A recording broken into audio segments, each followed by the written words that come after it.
네.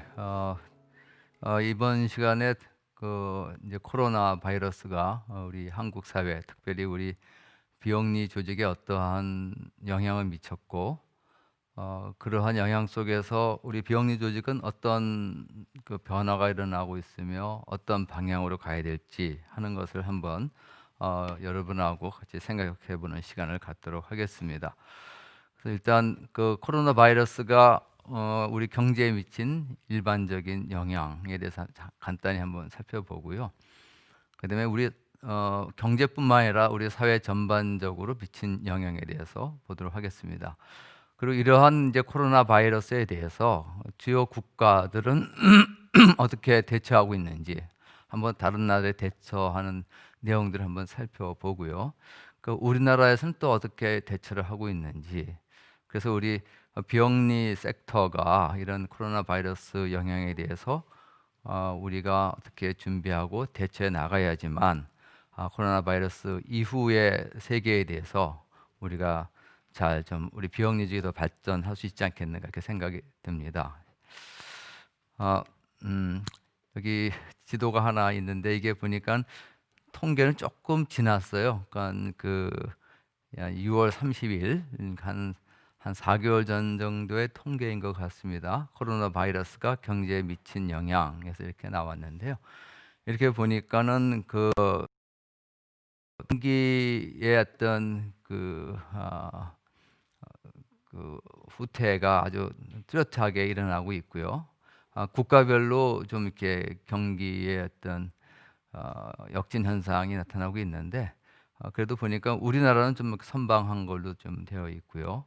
어, 우리나라는 5% 정도 미만이지만 심한 나라는 그 이상 15% 이상 경기가 굉장히 좀 안 좋은 걸로 나타났고요. 또 가장 큰 그 경제에 미친 영향 중에 하나가 그, 그 실업률인 것 같아요. 그래서 실업률이 이제 급속히 올라간 거. 이게 여러분 보시게 되면은 이제 코로나 바이러스 이전에 한 평균 3.7%의 각 나라의 실업률이 10.4%까지 급속히 올라간 것을 우리가 알 수가 있습니다.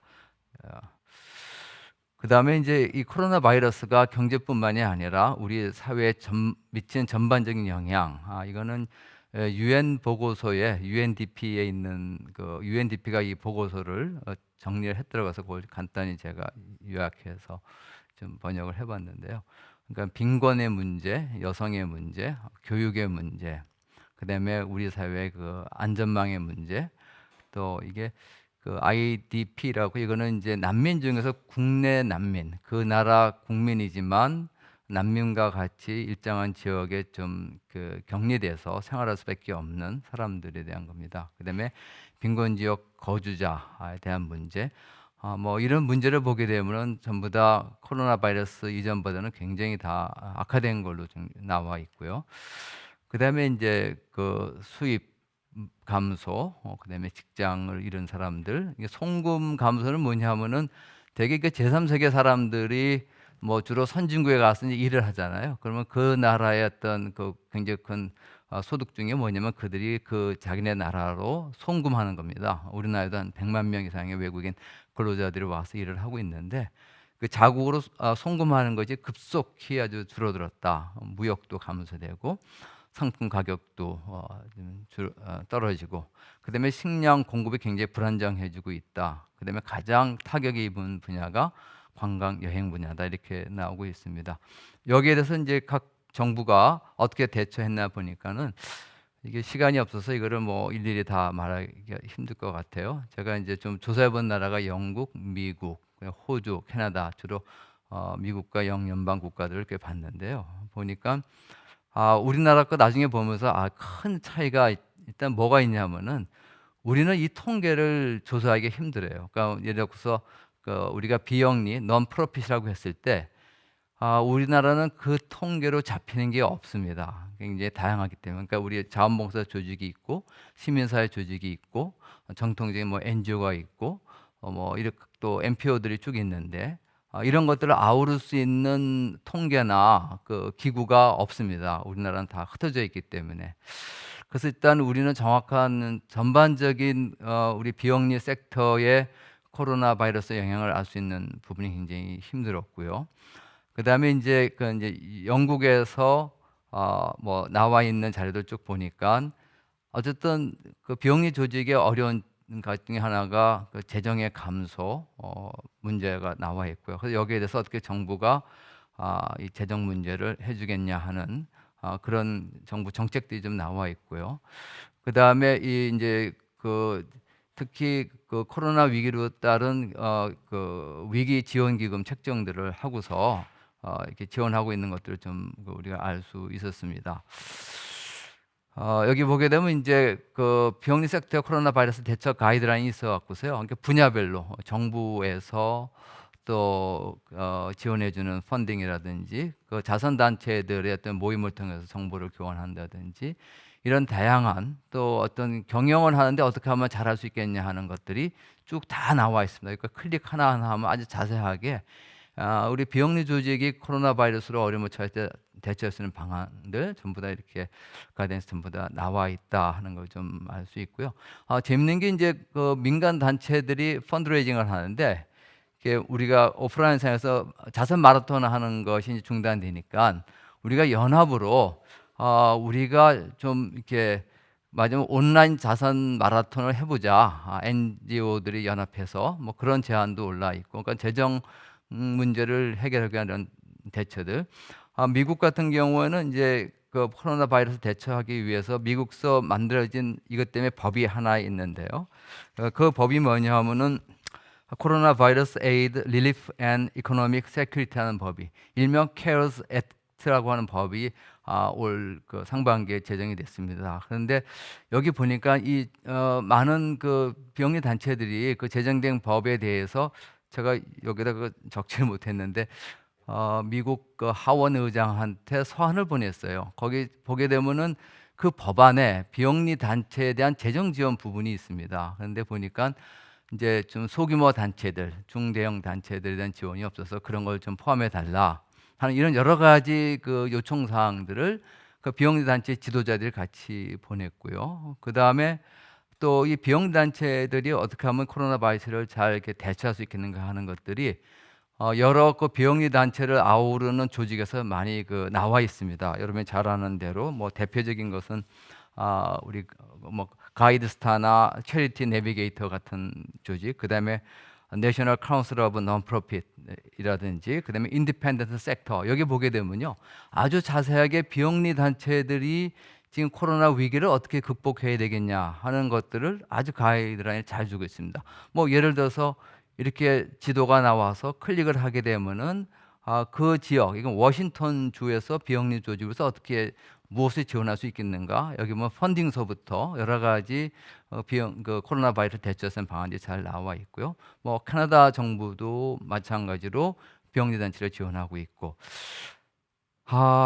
시간이 없어서 그냥 넘어가겠습니다. 그러니까 호주도 그래서 제가 4개국을 조사했더니 일단 국가 차원에서 전부 다 논프로핏에 대한 재정 지원이 다 들어가 있어요. 특별히 비영리 조직에서 일하다가 그 휴직한 사람들을 위한 지원들 다 들어가 있고요. 그 다음에 비영리 조직에 내는 기부금에 대한 텍스 디덕션에 대해서 다 또 나와 그 지원이 되어 있습니다. 그래서 이런 것이 국가 차원으로 되어 있는데 내가 알기로는 우리나라에서 정부에서는 비영리 섹터에 대해서 특별히 이렇게 어떤 법을 가지고 정책을 가지고 지원하는 것은 없는 걸로 알고 있고요. 다만 뭐 사회복지나 몇몇 분야의 사회적 기회나 어떤 분야별로는 그냥 해주는데 아마 재정 지원을 이렇게 약속한 데는 좀 없는 것 같습니다. 좀 이따가 아마 이것을 오늘 발표한 분이 발표하실 것 같은데 비영리 거버넌스 연구소에 보니까는 그 코로나 바이러스가 미친 영향에 대해서 어떻게 더 대처하고 있냐 하는 것들을 조사를 했더라고요. 그래서 요 내용은 좀 이따 자세히 할 것 같으니까 제가 그냥 넘어가도록 하겠습니다. 아무튼 재정이 감소되고 여러 가지 어려움이 있다. 그다음에 뭐 근무하는 소통의 문제도 어려움이 있다. 이런 것이 좀 지적이 되고 있습니다. 그 내용들을 여기 있으니까 이것은 좀 이따 발표 내용을 좀 더 자세히 좀 보시면 될 것 같고요. 좀 넘어가도록 하겠습니다. 자, 그러면은 이제 뭐 어떻게 하겠느냐? 그 코로나 바이러스에 대해서 우리 비영리 조직은 어떻게 대처하고 변화를 해야 되겠느냐? 우선 정확한 조사가 필요할 것 같아요. 우리 비영 섹터 전체에 대한. 근데 참 이게 어려운 게 우리나라 비영리 섹터를 어떻게 정의하겠냐가 참 까다롭습니다. 예를 들어서 사회적 경제 조직을 넣겠느냐 말겠느냐. 사회적 기업 가운데 50%는 주식회사형이고 한 50%는 이제 그 비영리 그뭐 사단법인이나 사회복지법인 이런 영농법인 이런 비영리 쪽 법인들이거든요. 그걸 어떻게 카운터할지. 그다음에 우리나라는 너무나 이 비영리 조직이면 섹터가 너무 이렇게 갈라져 있어요. 예를 들어서 시민사회 조직이라든지 사회복지 조직이라든지 다른 NGO 자원봉사 조직이 거의 제가 알기로는 커뮤니케이션을 안 합니다. 이거를 아우를 수 있는 조직이 없어요. 그러니까는 서로 목소리를 합해서 비영리의 목소리를 정부나 우리의 사회에 전달하기가 굉장히 힘듭니다. 그래서 일단 그러니까 우리가 지금 비영리 조직이 어떤 상황에 있냐는 것을 사실 정확히 알기가 힘듭니다. 단체라고 하더라도 그 수입 현황이 굉장히 다릅니다. 이번에 코로나 바이러스 모금을 보니까 대형 단체 NGO들은 모금이 많이 됐어요. 공동 모금회, 대한적 집자사, 재구협회. 반면에 소규모 단체들은 굉장히 재정의 어려움을 겪고 있습니다. 그러니까 형편이 다 다르죠. 그 다음에 그래서 이제 커뮤니케이션 필요하다고 하는 거 앞으로 이것은 좀 제안을 좀 해보고요. 그 다음에 그 비영리 조직이 그 코로나 바이러스 피해에 대해서 공식적으로 우리의 비영리 조직 재정과 시설 인프라 지원에 대한 정책 반영을 정부 쪽에 좀 이렇게 좀 제시하는 게 필요하겠다 하는 생각이 들고요. 또 우선 비영리 조직 스스로 변화하는 환경에 어떻게 하면은 좀 장기적으로 또 전략적으로 대처할 수 있겠는가? 조직은 어떻게 가져가고 사업과 재정 규모들을 어떻게 하겠는가? 우선 자신들 조직에 대한 분석과 대처가 최우선적으로 필요하지 않겠는가? 그 다음에 또 많이 나온 것이 외국에서도 코로나 바이러스로 인해서 비대면 시대에 들어가서 그로 인해서 의사소통의 문제, 업무 수행, 근무 형태가 달라지고 있는데 이것을 좀 지원해 줄 수 있는 어떤 그 시스템 도입이 좀 필요하다 이런 생각이 들고요. 그 다음에 이 코로나 바이러스 문제를 대처하는데 사실 우리나라 비영리 조직이 가지고 있는 고질적인 문제 중에 하나죠. 앞서 그 조사에도 좀 나왔습니다만은 어떻게 대처하냐 했더니 그냥 실무진이 알아서 합니다. 그럼 이사회는 뭐 하냐? 뭐 이사회는 별로 하는 게 없어요. 예, 그러니까 이게 이제 미국이나 선진국의 그 이사회하고 굉장히 차이점이 있는 겁니다. 외국에서는 이사들이 자기가 역할을 안 하면 이사를 하지 않습니다. 자기가 재정적으로 하던 전문성을 갖고 하던. 근데 우리나라는 되게 그 명망성, 이름을 이렇게 걸어놓기 때문에 이런 위기 상황에서도 뭐 이사회가 주도적으로 어떤 주도해 나가면서 이 문제를 대처하는 게 거의 없다. 그렇지만은 법적인 책임은 이사회한테 또 있는 거거든요. 그래서 이럴 때 이사회의 영향을 좀 더 강화시켜야 되겠다. 짧게 했는데 3분이 더 추가가 됐네요. 네, 뭐 제 얘기는 이것으로 마치도록 하겠습니다. 네, 감사합니다.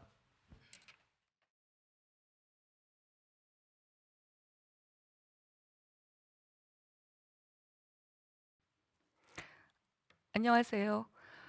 저는 팬데믹 시대 자원봉사자 어떻게 달라져야 하나 이런 주제로 비대면 원격 디지털 시대의 자원봉사자 나를 새롭게 리부팅한다 이런 과제를 주셨습니다. 저도 잘 모르겠습니다. 처음 당하는 일이잖아요. 강의나 컨퍼런스를 이런 방식으로 하는 것도 우리 모두 처음 하는 일입니다. 그래서 집단지성이 모여서 각자 아는 범위 안에서 서로 이야기를 맞춰가면서 이 위기를 뚫어나가 보자는 것이어서요. 어쩌면 제가 드리는 말씀은 조금 동떨어진 이야기일 수도 있겠습니다. 우리가 관찰이라는 말을 합니다. 어려운 상황에 당하면 이 상황에 대해서 관찰을 해야 합니다. 근데 이 관찰이라고 하는 단어는 관천문 찰지리에서 나왔습니다. 그러니까 이 땅의 이치를 가만히 들여다보지만 이것만 갖고 안 되죠. 천문, 하늘이 어떻게 또 운행되는지도 봐야 됩니다. 이게 인간인 호모 에렉투스인 까닭이죠.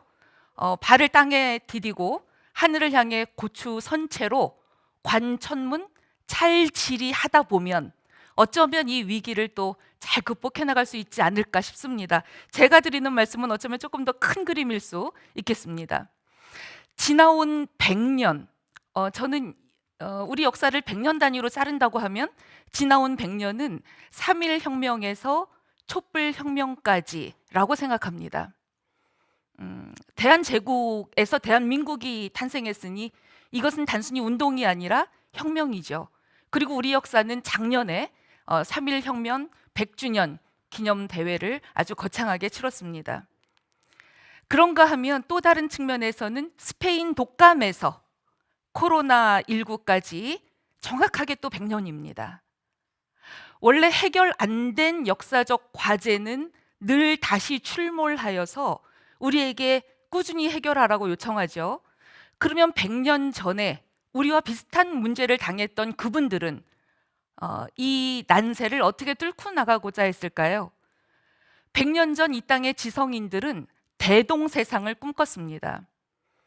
선천시대는 상극의 시대여서 서로 싸우고 제국주의가 식민 지배를 하고 이런 세상이었으면 다가올 세상은 그렇게 되지 말아야 되겠다 고민했습니다. 제국의 열강등이 사회 진화론, 약육, 강식, 논리로 쳐들어올 때 그분들은 대동, 모두가 함께 사는 세상을 꿈꿨다는 것이죠. 이게 자원봉사학의 밑절미입니다.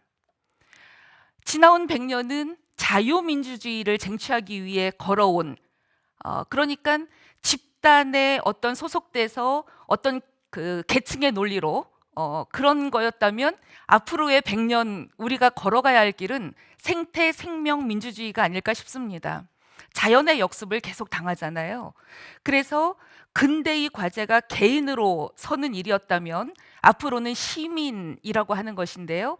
개인으로서의 인간은 세계인이죠. 우리가 세계라고 하는 기구들이 참 많습니다. WHO도 있고 WTO도 있고 다 그렇잖아요. 그러나 이제는 지구인이라고 하는 정체를 가지고 살아간다면 모든 것이 공이라고 하는 모두의 것이라고 하는 그런 그 대동세상하고 맞아질 것 같습니다. 팬데믹 시대의 자원봉사, 국가의 역할이 강화됐죠. 고속터미널에서 내리면 저의 생체 정보가 이 데이터가 어딘가로 들어가잖아요. 제 체온도 매일매일 체크되고요. 그래서 유발 하라리는 호모데우스라고 하는 책에서 앞으로는 데이터교가 가장 막강한 종교가 될 것이다 라고 얘기하지 않았습니까? 국가의 역할은 강화되고 비영리 봉사단체의 역할은 약화됩니다. 방금 전에 양용희 회장님께서 말씀해 주신 게 바로 이런 부분들이었죠. 무척 낯선 언택트 시대, 한국 사람들은 너무나 창조적이어서 그 비대면이라고 하는 말을 아주 전략하여 언택트라고 하는 신조어를 만들어냈습니다. 그런데 이것은 낯설지만 전혀 새로운 상황은 아닙니다. 이미 셀프주유 했었잖아요. 사람과 사람 만나지 않고요. 그리고 키오스크가 나왔잖아요. 맥도날드 이런 데 가서 주문하려면 사람 만나지 않습니다. 그런가 하면 우리 시대는 구독 경제 모델이 벌써 1인 가구가 급부상하면서 생긴 지 꽤 됐습니다. 어지간하면 이제 택배 이런 걸로 다 해결하지 않습니까? 그러나 팬데믹 시대의 자원봉사가 지금 사람과 사람이 만날 수가 없으니 굉장히 길이 막혔는데 앞으로 어떻게 이거를 모색을 해야 되지라고 했을 때 저는 첫 번째 의료 종사자들의 마음 돌봄 서비스가 필요하지 않나 싶습니다. 그분들의 그 육체적 노동에만 의지하여 이 상황이 지금 뚫고 나가지고 있는데 사실 속으로는 지금 마음이 굉장히 치유가 필요한 상황들이거든요. 거의 트라우마를 겪고 있는 거죠. 그리고 코로나 회복자들의 마음 돌봄 서비스도 필요합니다. 에이즈 자체로 죽는 사람은 거의 없습니다. 이제는 에이즈는 관리하는 병입니다. 당뇨처럼. 그런데 에이즈에 따라 붙는 사회적 낙인 때문에 그 고립감 때문에 죽는 것이죠. 코로나도 그럴 조짐이 있습니다. 어떤 아침마다 재난 문자가 뜨고 누가 어딜 다녀갔다 그러면 우리 사이에 증오라고 하는 것들이 안개처럼 잠식하지 않습니까? 공동체를. 그래서 코로나 블루를 이겨내는 지혜도 제공하고 이런 것들이 어쩌면 자원봉사자들이 또 생각해야 되는 그런 부분들일 것 같고요. 그러나 여태까지 근대라고 하는 시간이 지하 자원을 너무 많이 써서 지하 자원들이 고갈된 시간이었다면 앞으로는 하늘 위 자원을 활용하는 시간이 많습니다. 그게 이제 5G 시대, 초연결 시대가 개막된 것이죠. 그리고 하늘 위 자원이라고 하는 건 사실은 데이터입니다. 한국은 국토가 좁고 통신사들이 많아서 무제한 데이터를 아주 싸게 활용할 수 있는 나라이기도 하죠. 사람과 사람, 사람과 사물, 사물과 사물 간의 연결이 확산됩니다. 이것은 또 하나의 기회인 까닭이 직접 현장에 가서 사람이나 사물을 대면하지 않고도 문제를 해결하는 게 가능하거든요. 홀로그램 기술이 구현되면 대면하듯이 대화하는 것도 가능합니다. 바로 이런 시대에 필요한 것은 디지털 소외계층 지원하는 서비스이기도 하죠. 아무리 좋은 하늘 위 자원을 통한 콘텐츠가 난무하더라도 그것을 활용할 능력이 없으면 핸드폰은 있는데 어떤 콘텐츠가 나한테 유익한지 찾아낼 길을 모르면 길치가 되잖아요. 그래서 호모 사피엔스가 진화하여 포노 사피엔스가 됐다고 하는 이 시대에는 디지털 소외계층을 어떻게 지원할 것인가, 이게 굉장히 중요한 숙제 같습니다. 우리나라 헌법 제31조는 모든 국민이 평생 교육을 증진해야 된다라고 격려하고 있죠. 바로 이러한 때에 저는 지역의 마을회관이나 주민센터에 노래방 기계를 놔드리는 대신에 인문학 강의나 죽음학 강의 같은 것들이 조금 더 개설되는 인프라가 구축되어야 되지 않을까 싶습니다. 이를테면 이번 추석 때 나훈아 선생님께서 콘서트를 했는데 테스형을 외쳤잖아요. 세상이 왜 이래? 사랑은 또 왜 이래? 소크라테스에게 묻잖아요. 인문학을 모르면 인간이 살아가야 할 길에 대해서 그 하다못해 트로트 노랫말이 가지고 있는 그 깊이를 새길 길이 없죠. 그래서 소규모 이 방역 수칙을 잘 이행하면서 만나야 할 때는 만나고, 그러나 온라인으로 이루어질 수 있을 땐 이루어지는데, 저는 바로 이 즈음에서 생태민주주의, 생명민주주의가 가야 할 길은 잘 죽는다는 게 무엇인가.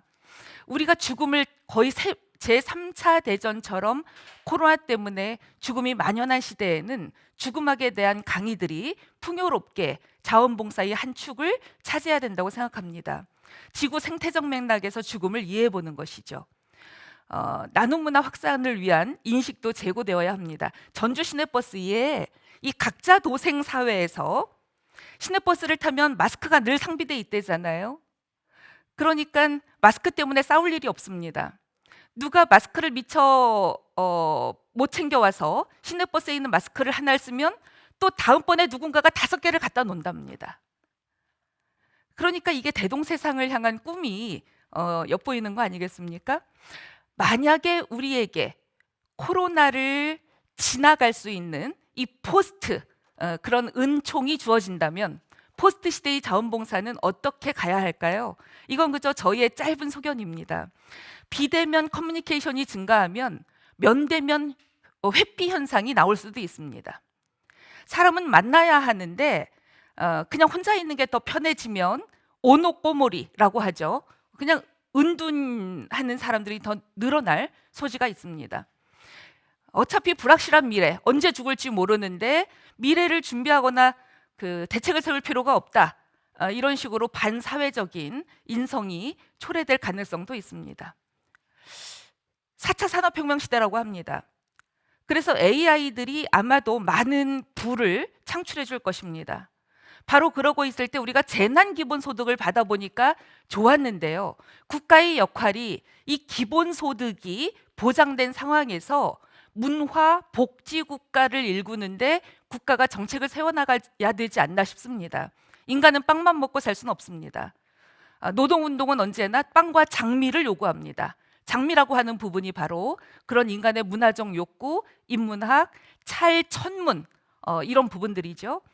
그래서 마음학교, 여태까지는 우리가 머리 좋은 사람들만 키워냈잖아요. 머리 좋은 사람들이 만든 세상이 이 모양 이 꼴입니다.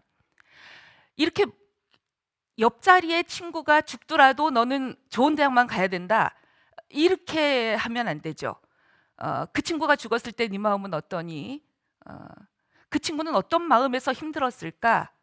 이제 이런 것들이 그 마음을 알아주는 21세기는 이런 마음, 정서, 감정 이런 부분들이 인간을 더 인간답게 할 것입니다. 까르페 디엠이라고 하는 말을 잘못 이해하여서 어차피 불확실한 미래를 준비 안 하고 캐싸라 막 산다. 이럴 때 미래 학교가 절실하죠. 미래가 은총처럼 주어진다면 그 미래를 어떻게 이어나가야 할지 집단 지성이 필요합니다. 인간은 호모 사피엔스로만 살 수 없고 호모 심비오스 더불어 살아야 합니다. 바로 이럴 때 노년 세대의 경험이 굉장히 필요합니다. 노년이라고 하는 시간은 노인은 한 권의 책과 같기도 하고 한 노인이 가지고 있는 지혜는 하나의 도서관이래잖아요. 그래서 노년 경험이 세대 통합으로 갈 수 있도록 온라인상에서라도 잊고 나누고 어른들 그냥 영정사전 찍어드리고 이 정도가 아니고 그 정도에서 끝나면 안 되고 생애 구술사 아주 보통 평범한 사람들이 살았던 지난 100년의 삶에 대한 이런 것들도 지금 필요하지 않을까 싶습니다. 터키에서 아주 오래된 도시가 발견했죠. 괴베클리 테페입니다. 굉장히 오래된 도시입니다. 이 모양을 한번 잘 생각해 보세요. 그리고는 페루에서 캐럴시티라고 하는 도시의 어머니 마더시티가 발견됐습니다. 이 도시의 모양도 비슷합니다. 다시 말하면 이산저산 흩어져 있던 인간이 한 곳에 모여 살기로 작정했을 때는 단순히 생존 때문이 아니었다는 겁니다. 특히나 페루의 캐럴시티에서는 3가지 발굴이 되었는데요. 고고학적 유물이 첫째는 어망입니다. 어망은 생존을 위해 물물 교역을 했다고 하는 증거인데요. 나머지 2가지가 아주 신기했죠. 그것은 바로 허브와 필이었습니다. 다시 말하면 인간은 동물이 아니기 때문에 그냥 자연적 상태의 동물이 아니기 때문에 죽음 이후의 세계도 궁금합니다. 바로 허브는 종교에 대한 것이고요. 피리는 문화였던 것이죠. 그래서 이 코로나 상황이 우리를 만나지 못하게 하고 그러나 이 상황이 영원할 수도 없고 인간은 그렇게 살 수도 없는 존재입니다. 호모 심비오스 더불어 살아야 합니다.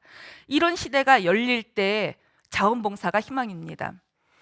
봉준호 감독의 기생충 영화가 보여준 건 바로 이 지옥 같은 각자 도생 사회에서 국가가 어떤 역할을 했어야 하는지를 잘 보여주는 교과서죠.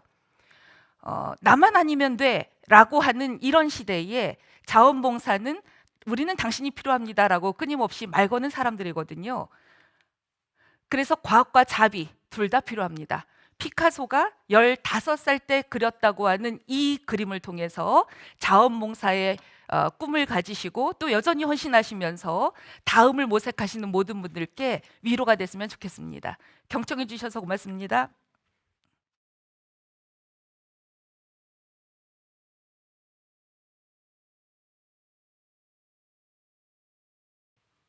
네, 안녕하십니까. 네, 이어서 코로나19 사태가 비영리 단체 거버넌스에 미친 영향과 대책 발표를 맡은 공익경영센터 비영리 거버넌스 연구소의 정수현입니다.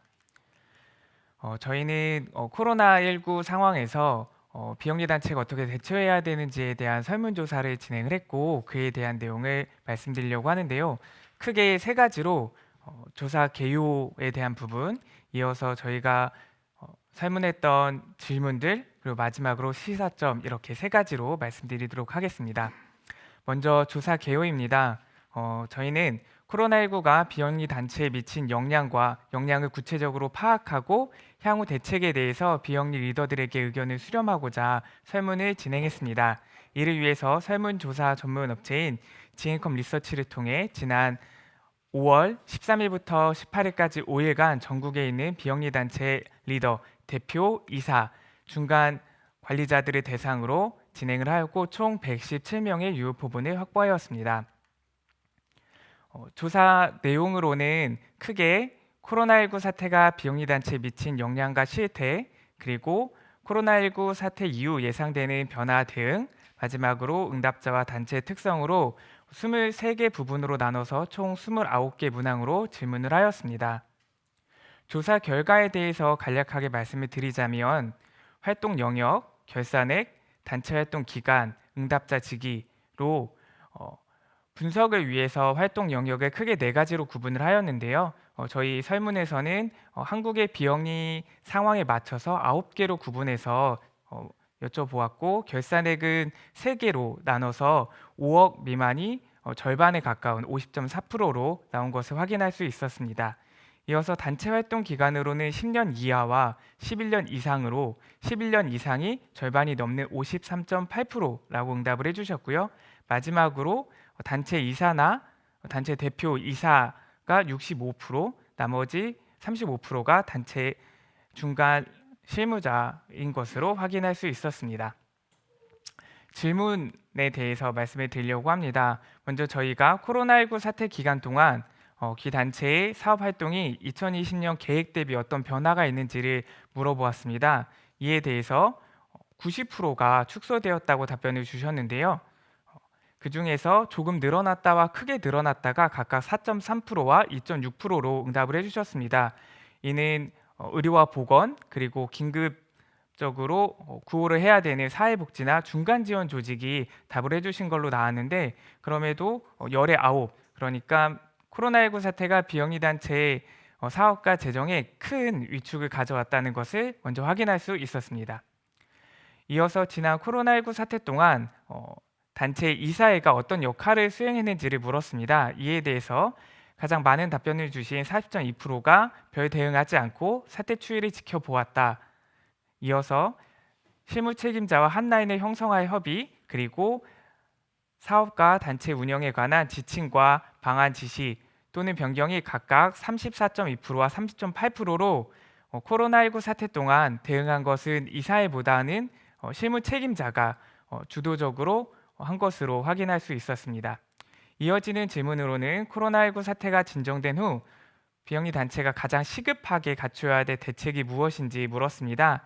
이에 대해서 절반이 넘는 53%가 새로운 업무 수행 방식의 도입이라고 답변을 주셨고, 이어서 재정 안정화를 위한 조치 시행과 사업 내용이나 규모의 변화가 각각 46.2%와 37.6%로 응답을 해주셨습니다.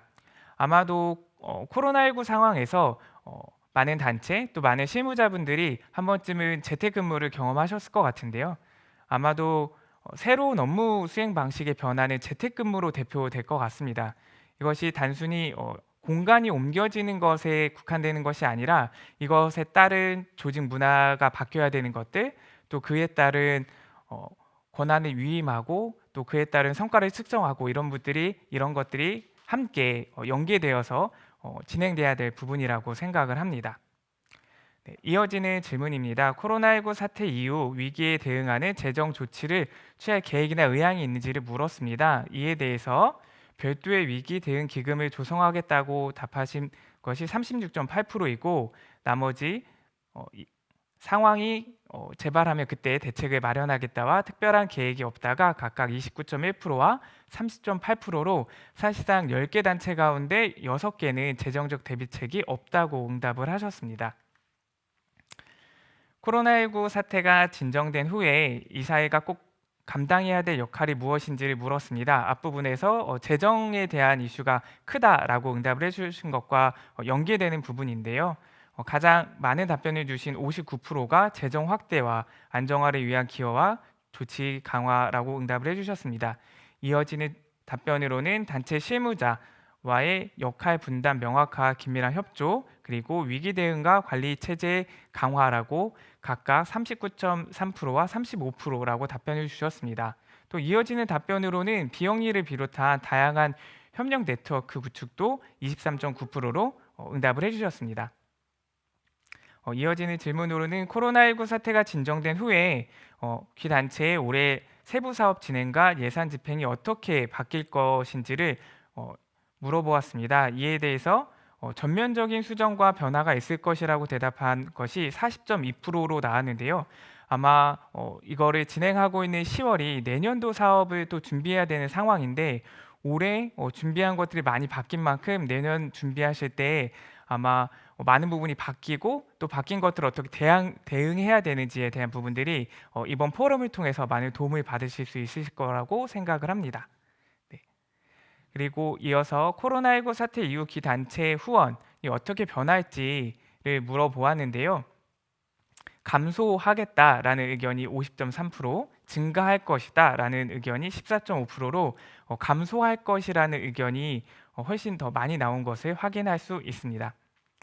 이렇게 질문들을 확인해 보았는데요. 이에 대한 시사점을 세 가지 측면으로 정리를 해 보았습니다. 먼저 거버넌스 측면입니다. 코로나19 사태 동안 단체가 위기에 직면했음에도 불구하고 이사회가 제 역할을 하지 못한 것을 확인할 수 있었습니다. 위기에 대응하는 단체의 전반적인 역량과 시스템을 강화하는 것이 필요하고 무엇보다도 이사회의 역할이 강화되는 것이 절실하다는 것을 확인할 수 있었습니다.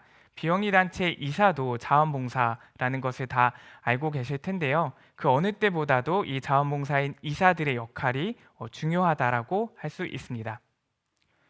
이어서 인사 조직 측면에서 볼 때 언택트 시대의 업무 수행 방식, 또 소통 방식, 근무 방식이 달라지고 있는데 이런 것들은 당연히 디지털 기반의 기술을 필수적으로 하고 있습니다. 더불어서 이에 대한 비영리 단체에서 새로운 업무 수행 도입 방식 및 관련된 인원들을 확충하는 것도 필요할 것이라고 생각을 합니다.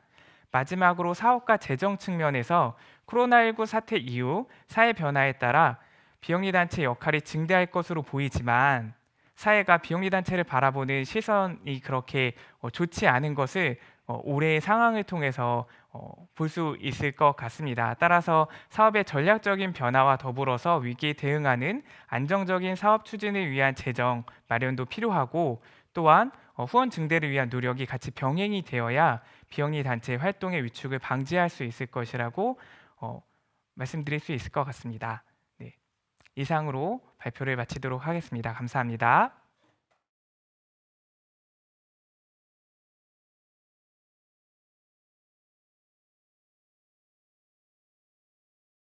코로나19 전후의 민간 모금 변화와 그리고 비대면 모금 사례에 관련해서 간단하게 말씀드리겠습니다. 저는 사회복지 공동모금의 자원개발본부의 신혜영입니다.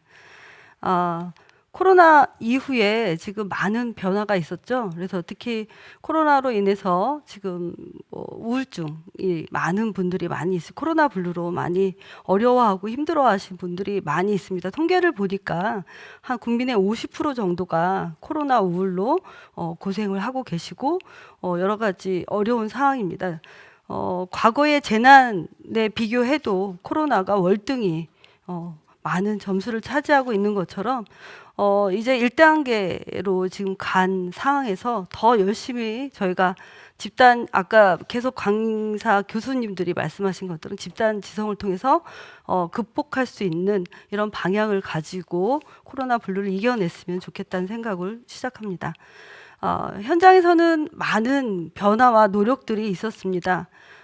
계속적으로 저희 같은 경우는 이제 3월부터 4월까지 2달 정도 코로나 모금이 진행이 됐었고요. 정말 그 생각지도 못한 기부금들이 많이 들어왔고 그 기부금을 가지고 어떻게 또 지원을 해야 되는지에 대한 고민을 많이 하면서 진행을 했었습니다.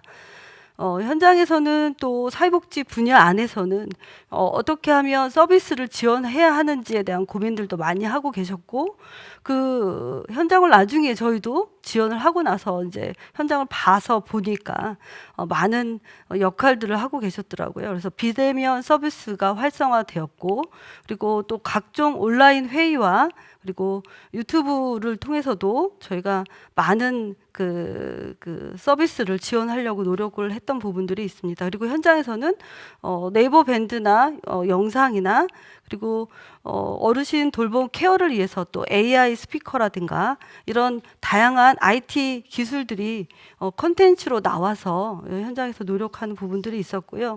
봉사자들도 많은 부분은 확보가 어려운 부분이 있었고요. 그래서 그 봉사자들을 어떻게 확보해야 되는지에 대한 고민 가운데 예전에 그 태아복지관 안에 있는 샘솟는 집을 방문했을 때 그쪽에서는 도저히 모든 서비스를 중단하고 그게 한 달, 두 달 계속 이게 시간이 지나다 보니까 이렇게 해서는 너무 대상자들이 어려움을 겪고 있는 거를 깨닫고 내부적으로 선생님들과 복지사들이 고민을 했다고 합니다. 그래서 만든 게 유튜브로 라이브로 방송을 하기 시작을 했고 사회복지 그 복지 서비스를 뭐 체조라든가 미술이나 재택하면서 그 대상자들이 보면서 그 재택하면서 살아갈 수 있는 방법들을 서비스들을 선생님들이 다 함께 모여서 고민을 하고 그 프로그램을 만들어서 유튜브에 올렸고 그리고 밴드를 통해서 실시간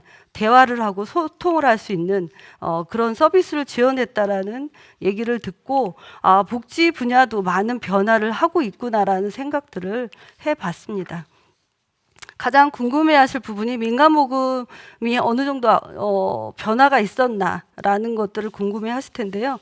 저희도 지금 계속 고민을 하고 있고요. 근데 제가 그래프를 저희 거만 먼저 갖고 왔습니다. 지금 타 기관 거에 대해서는 노출을 뭐 할 수 있는 상황이 아니라서 저희 모금 기간을 보니까 저희가 빨간과 초록 파란색을 지금 비교를 해보시면 하얀 곡선을 그리고 있습니다. 3월에 저희가 코로나 모금 1,085억 그리고 수혜 모금으로 8월에 102억 정도를 제외하고는 나머지 부분들이 점점점 모금이 전년 대비 좀 많이 어려운 상황이고요. 저희가 3월하고 8월에 그 저희 기간을 제외하고 나머지 기간에서도 모금한 게 3천억 규모가 됩니다. 그러니까 3천억이 넘다 보니까 이미 많은 기업들이나 개인들이 초반에 많은 부분 기부를 하셨기 때문에 하반기에는 경제적으로도 어렵고 산업 부분이나 기업이 어렵기 때문에 그런 부분이 좀 어려운 상황으로 되고 있고요.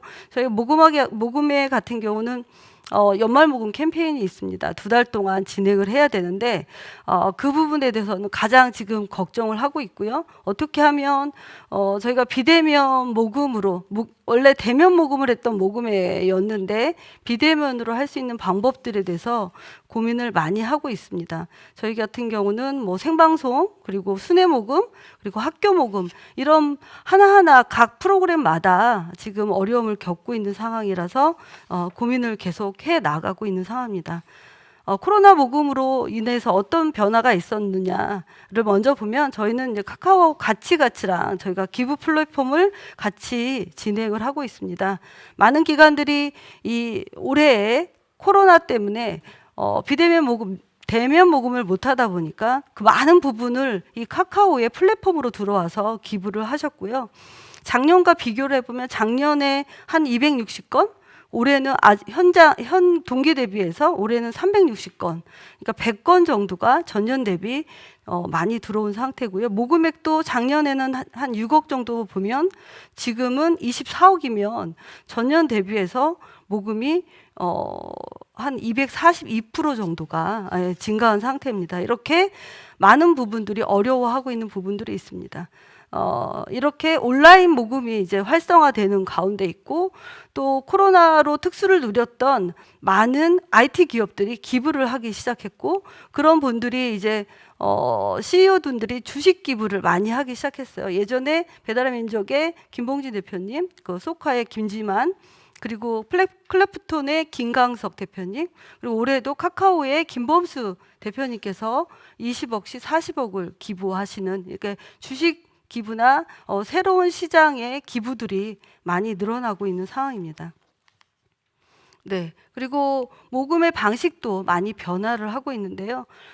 아까 말씀드렸던 기관이 주도적으로 하는 사업들이 있는가 하면 시민들이 자발적으로 나서서 모금을 하는 모금 시장도 등장을 하기 시작했습니다. 그래서 유튜브나 인스타그램이나 그리고 시민들이 그런 SNS를 통해서 기부를 하는 프로그램을 붐업을 시켜서 하는 사례들이 많이 나왔는데요. 코로나 때는 1339 캠페인이 진행을 했었고요. 1339가 질병관리본부 콜센터 번호입니다. 그래서 코로나로 어려운 대구 시민들을 돕자라고 해서 어떤 시민이 시작했던 모금인데요. 저희 모금회를 통해서 기부가 됐었고 그때 당시 한 5만 5천 명이 기부를 해주셨고 한 1억 2천 정도가 모금하는 이런 시민들이 주도적으로 하는 모금이 시작을 되고 있습니다.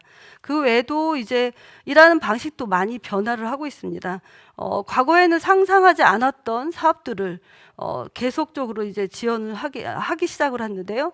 만날 수 없다 보니까 저희는 모든 행사, 모든 이벤트가 계속 중단이 됐고, 저희가 배분 기간에 배분을 했던 사업들도 외부의 아이들을 데리고 놀러 가는 거나 뭐 여러 가지 프로그램들이 다 중단이 됐습니다. 그래서 저희가 계속 사업 연기라든가 사업 이 예산을 어떻게 다른 방향으로 써도 되냐, 기능 보강으로 써야 되냐, 뭐 이런 식으로 계속적으로 문의가 많이 왔고, 그래서 저희도 이렇게 비대면으로 오늘 하시는 이런 방식대로 비대면으로 전국에 지혜하고 소통할 수밖에 없고, 그리고 기부자와 미팅할 수밖에 없고, 뭐 이런 다양한 방법으로 온테크 방법으로 진행을 하고 있고요. 연말에도 저희가 SBS, MBC, KBS 연말 이웃돕기 특집 방송을 진행을 해야 되는데, 그 부분도 지금 어떻게 예전엔 줄서기 모금도 있었고 뭐 이렇게 현장에서 이벤트를 했었던 부분인데, 그런 부분이 이제 못하게 되다 보니까 아까 말씀하신 것처럼 나훈아의 이제 가을 콘서트, 추석 때 했던 그 콘서트를 사람들이 많이 기억을 하시니까 그런 부분으로 바꿔볼까. 그리고 백파도라든가 트로트 신이 떴다라든가 뭐 요즘에 이렇게 집사부 일체에서도 임창정 미니 콘서트를 언택트로 했던 것처럼 이런 식으로 지원을 하기 시작을 했습니다. 배분 방식도 저희가 신속하게 해야 되는 부분들이 있어서 진행을 했고요. 네. 시간이 없네요. 지금 다 지나간 거죠? 네. 저희도 이제 모금 방식도 이제 스마트 모금으로 진행을 계속 하고 있는 상황입니다. 그래서 QR코드나 네이버 페이라든가 카카오 페이라든가 이런 페이 기부를 저희 홈페이지에다가 적체를 해서 쉽게 기부할 수 있도록 진행을 하고 있고요. 그 외에도 아까 키오스크 얘기하신 것처럼 키오스크를 해서 터치를 통해서 한 2,000원씩 기부할 수 있는 방법으로 편의점이나 이런 곳곳에 기계를 노출하는 방법인데요. 근데 기계가 사실은 비싸서 좀 어려움을 겪고 있습니다. 그 외에도 이렇게 아까 키오스크 같은 이런 터치형 기부 방식들이 계속 진행이 되고 있고요. 기부자의 밤 같은 것도 저희가 해야 되는데 요즘에 이제 드라이브 스루 모금 방식을 준비하려고 하고 있고, 그리고 자동차 극장 같이 이렇게 비대면으로 할 수 있는 행사를 준비를 하고 있습니다. 여러분들 이제 배분 관련해서도 많이 준비를 하고 있고요. 모금의 입장에서도 내년도 코로나 이후에 배분 기간에 여러 가지 방식들이 많이 바뀌는 상황입니다. 그래서 그거에 대해서 이제 먼저 신한은행하고 함께 연합 모델을 만들고자 진행을 해서 선정이 돼서 이 부분은 진행을 하고 있고요. 지금 시급하게 지금 진행하고 있는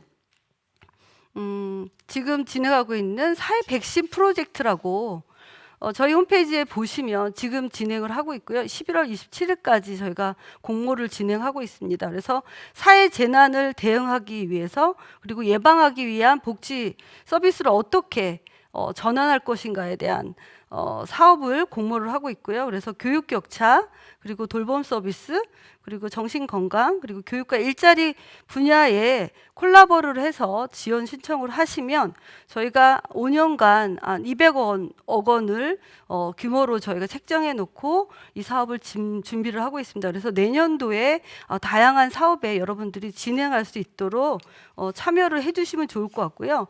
오늘 2시에 온라인 설명회가 있습니다. 저희 홈페이지에 들어오셔서 유튜브로 한번 참여를 해보시고 한 달 정도 기한이 있으니까 공모를 참여해 주시면 내년도 사업에 함께 이 코로나를 이겨갈 수 있는 이런 방법들로 다 함께 머리를 맞댈 수 있는 시간이 되면 좋을 것 같습니다. 저희도 이렇게 새로운 시장이 변화되고 있고, 이런 부분에 대해서 모금의 입장에서도 새롭게 디지털로 트랜스포메이션을 해야 된다라고 얘기를 하고 있고요. 그래서 내부적으로 이사회부터 시작을 해서 지금 4차 산업혁명 관련해서 교수님들을 모셔놓고 강의를 계속 듣고 있습니다. 그래서 모금회 안에 5년 안에 3년 안에 모구매가 디지털로 전환하는 사업들을 하고 있고요. 모구매가 여러 가지로 이제 뭐 행정이나 이런 거 불편하신 분도 있고 기부자하고 온라인에서 만날 수 있는 부분들이 한정적이기 때문에 그런 부분들을 변화해서 함께 할 수 있는 방법들을 찾아 나가고 있으니 많은 부분 관심을 가져주시고 또 좋은 소리 내주시면 좋을 것 같습니다. 이상으로 마치도록 하겠습니다.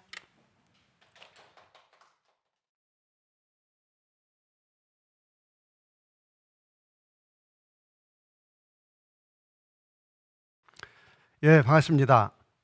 이번 세션은 먼저 각 당 복지재단과 한국자원봉사 포럼이 연합해서 운영하고 있다는 것을 알려드립니다. 두 기관에 감사를 먼저 드립니다. 사회를 맡은 조기원 교수입니다. 반갑습니다.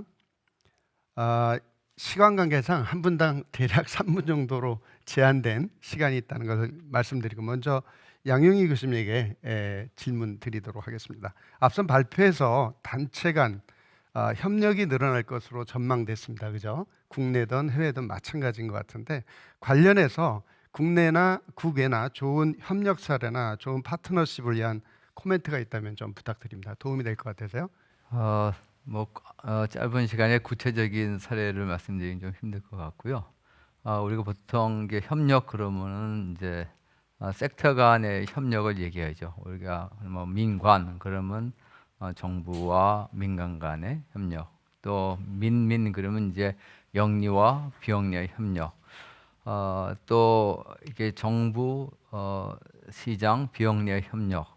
이제 이런 부분들은 이제 우리나라도 많이 발전되어 있고요. 전 세계적으로 굉장히 보편적인 현상이다 이렇게 볼 수 있습니다. 근데 협력을 얘기할 때 특히 우리나라에서 저희가 조금 앞으로 개선될 상황이 뭐가 있냐면은 이렇게 섹터 간에 좀 협력을 좀 이루어지고 있는데 예. 동일 섹터 안에서 협력은 잘 이루어지지 않고 있어요. 그러니까 늘 얘기했듯이 정부 부처 내에서도 부처 간의 협력, 뭐 행자부하고 보건복지부, 고용부 이게 잘 안 되거든요. 예. 민간 중에서도 지금 협력이 시장하고 비영리 협력 잘 되고 있습니다. 기업 사회공헌 차원에서 기업이 그렇죠. 민간 파트너랑 같이 협력 잘 되고 있는데요. 우리 같은 비영리끼리 협력이 잘 안 돼요. 예.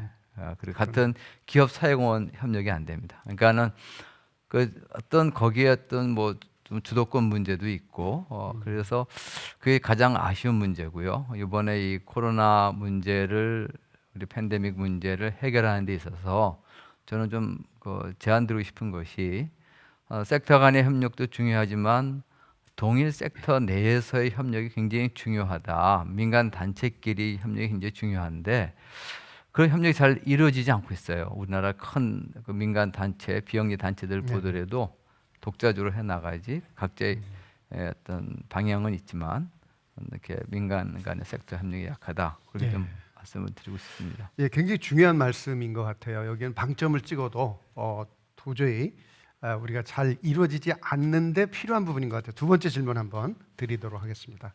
구미정 교수님인데요. 발표 자료 중에 보니까 아주 흥미로운 부분이 있었어요.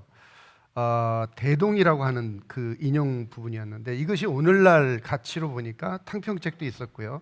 도덕성 및 에고리스는 오늘날 조금 실종된 부분인 것 같고 실버복지, 청소년 일자리, 아동복지, 취약계층 지원, 실업 문제, 인구 감소 문제 이런 모든 것들이 아주 오래전부터 치안, 안전한 나라까지 지적하고 있었는데 오늘날 우리가 잃어버린 덕목 중에 하나가 보니까 여기서 표현하자면 도덕성 그리고 심리학적 용어로 이야기하자면 에고리스 정도가 될 텐데 이 부분이 오늘날 자본주의가 첨단화된 이 사회에서 우리가 잃어버린 덕목이 아닐까 생각되는데 이 부분에 대해서 우리가 어떤 방향성을 가져야 될지 좀 코멘트 부탁드립니다. 뭐 고전으로 잘 알고 있는 구약성서에 보면은 십계명이 나오잖아요. 네, 그렇죠. 근데 이 십계명이라고 하는 상황에서 하나님하고 인간의 관계가 아니라 인간과 인간의 관계를 규명할 때 제일 먼저 나오는 게 부모를 공경하라예요. 그렇죠. 그 말은 뭐냐면 그 광야 같은 인생, 매일 전쟁 이런 상황에서는 부모를 버리고 가는 거예요. 빨리빨리 젊은 사람들이 움직여야지 지금 진군을 하지 그렇죠. 늙은 사람들 다 데리고 못 간다는 거죠.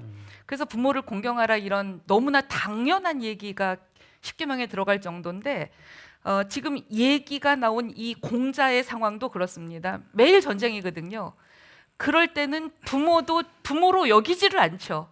그런데 그런 시대에 오히려 자기 부모만 부모로 여기지 말고 모든 노년 계급을 다 이렇게 부모로 여겨라. 이 말은 뭐냐면 그만큼 삶이 각박할수록 그 젊고 건강한 신체 노동력을 가진 사람들 중심으로 뭘 이끌어 나가지 말고 주변부 바깥에 있는 사람들하고 같이 가는 공공의식을 갖자는 얘기죠. 그래서 이 공공의식이라고 하는 얘기를 좀 다른 단어로 푸는 게 시민입니다. 바로 네. 시민이라고 하는 건 특정한 시에 산다고 저절로 시민이 되는 게 아니고요. 근데 시민혁명이 이뤄낸 시민이라고 하는 말은 공공성을 아는 사람들이에요. 공공의식이 있는 것이죠. 그래서 저는 국가가 먼저 이 무자비한 돈의 횡포로부터 각 개인과 공동체, 시민을 지켜낼 수 있는 좀 그런 힘을 가졌으면 좋겠어요. 네. 그래서 지금 많은 선생님들이 말씀해 주신 것도 국가하고 뭘 연대했으면 좋겠다. 뭐 말하자면 비영리 단체가 에큐메니즘을 형성해서 좀 이렇게 자기네 섹트끼리만 하지 말고 다 같이 몰아서 국가에 요구도 하고 그렇죠. 이게 근대 시민 사회는 국민과 달리 국민 주체는 국가가 시키는 대로 하지만 시민은 국가와 교섭할 수 있습니다. 그리고 헌법에 많은 것들이 보장돼 있어서 그런 시민 에큐메니즘으로 대동세상을 함께 열어가자고 깨어나는 시민의식을 국가에다가 요구하고 국가는 돈의 횡포에서 국민과 시민을 지켜낼 수 있도록 그렇게 같이 맞춰 나가야 되지 않을까. 네. 예, 이제 이런 생각을 하고 있죠. 감사합니다. 그 자본주의긴 맞는데 민주자본주의를 실현하자 이렇게 좀 쉽게 정의해 볼 수 있을 것 같아요. 거기에서 시민 정신. 자, 세 번째입니다. 정수현 공익경영센터 실장님에게 여쭤보는데요. 좋은 설문 자료가 정말 도움이 될 것 같습니다. 근데 눈에 띄는 게 이 코로나19 사태에도 불구하고 모금이 늘어난 기관이 있었단 말이죠. 그 기관들의 특징 같은 것들을 조금 이야기해 주시면 참고가 될 것 같아요. 네, 모금 관련해서는 아무래도 뭐 다 더 잘 아실 거라고 생각을 하지만 이제 코로나19는 위기 상황이고 긴급한 상황이기 때문에 이런 긴급한 상황에 구호라든가 긴급 복지 지원이라든가 이런 것들을 하고 있는 뭐 사회복지단체나 이런 쪽에 긴급하게 모금이 모인 것으로 확인을 할 수 있을 것 같습니다. 네. 그러니까 코로나19와 직접적인 관련성이 있는 것들은 오히려 이제 모금이 좀 늘어났다 이렇게 말씀하신 것 같아요. 네, 맞습니다. 그렇겠죠. 예, 네. 공감이 됩니다. 마지막인데요. 신혜영 사회복지 공동모금의 자원개발본부장님 나오셨는데 우리가 이제 이미 알고 있는 것처럼 뭐 카카오페이나 네이버페이나 이 편의점, 페이지 결제 이렇게 온라인과 IT를 결합한 모금의 사례들이 다변화되고 있는 것 같아요. 그래서 각 단체들이 혹시 이런 것들을 준비하고는 있을 텐데 어떤 것들을 좀 준비해 나가야 되는지 좀 소개해 주시면 도움이 될 것 같습니다. 네. 온라인 모금들이 이제 대세가 될 것 같고요. 지금 이제 아까 말씀드린 대로 카카오 가치가치나 해피비는 이미 진행을 하고 있고 필요하신 부분들은 그곳에 신청서 한 2장 정도밖에 안 되기 때문에 신청서를 내시고 모금을 하시면 되는데 내부에 네이버페이라든가 QR코드라든가 이렇게 쉽게 본인의 기관에서 기부를 받으시려면 이렇게 네이버페이나 QR코드를 준비를 해주셔서 그 업체하고 뭐 협약을 통해서 진행을 하시면 될 것 같고요. 협약을 해야 되겠네요. 네, 예. 그 외에도 이제 온라인 쪽으로 요즘에 이제 블록체인이 개발이 많이 되고 그 관련된 신기술 가지고 모금을 하기 시작했습니다. 그래서 체리라는 기부 플랫폼이 만들어졌고, 체리요? 예, 체리. 그리고 희망 브릿지 안에서도 마크라는 지금 그 블록체인 기부 플랫폼이 10월에 이제 만들어졌고요. 저희 모금회에서도 SK CNC하고 함께 기부 플랫폼을 만들고 있습니다. 그래서 따뜻하게 체인지라는 어플을 지금 만들고 있어서 이런 식으로도 하고 있으니까 그 안에 함께 동참할 수 있는 방법을 찾아주시면 좋을 것 같습니다. 예, 네. 감사합니다.